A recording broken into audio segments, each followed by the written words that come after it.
சொல்ல போனா இந்தியாலே வந்து தமிழ்நாட்டுல தான் வந்து ஸ்போர்ட்ஸுக்கா இவ்வளவு விஷயங்கள் வந்து நம்மளுடைய டெப்டி சிஎம் உதய் சார் வந்து பண்ணிட்டு வந்துட்டு இருக்காரு. ஏன்னா நிறைய ஸ்டேட்ல வந்து நிறைய ஸ்போர்ட்டே வந்து ரெகனைஸ் பண்ணாம இருக்கு. ஆனா நம்மளுடைய தமிழ்நாட்டுல வந்து 38க்கும் மேல இருக்க ஸ்போர்ட்ஸை வந்து நம்மளுடைய டெப்டி சிஎம் உதயநிதி ஸ்டாலின் அவர்கள் வந்து ரெகனைஸ் பண்ணி எல்லாருக்குமே சப்போர்ட் பண்றாரு.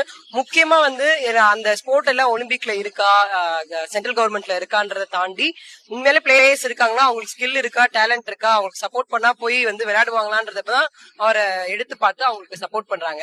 சோ அதையும் தாண்டி நீங்க சொன்ன மாதிரி நிறைய ஸ்கீம்ஸ் வந்து கொண்டு வந்திருக்காங்க. ஐ கேஷ் இன்சென்டிவா இருக்கட்டும். இப்போ வந்து ஒவ்வொரு தொகுதியிலயும் வந்து மினி ஸ்டேடியம், இப்போ நான் நிக்கிறது வந்து சேப்பாக்கத்துல இருக்க சிஎமோட மினி ஸ்டேடியம்ல தான் நிக்கிறேன். சோ இது வந்து ரொம்பவே ஹெல்ப்ஃபுல்லா இருக்கும். ஏன்னா எல்லாருக்குமே வந்து மெயினான விஷயம் ஒரு ஸ்போர்ட்ஸ் பர்சனுக்கு போய் விளையாடுறதுக்கான ஒரு கிரவுண்ட். சோ அது வந்துதான் இம்பார்ட்டன்ட். அது இல்லைனாலே வந்து அடுத்த ஸ்டெப் எடுத்துக்க முடியாது. சோ அதுக்கான ஒரு இனிஷியேட்டிவா வந்து இதை யோசிச்சு பண்ணிருக்கிறது வந்து ரொம்ப பெரிய இனிஷியேட்டிவ். சோ அது வந்து எனக்கு ரொம்ப பிடிச்சது.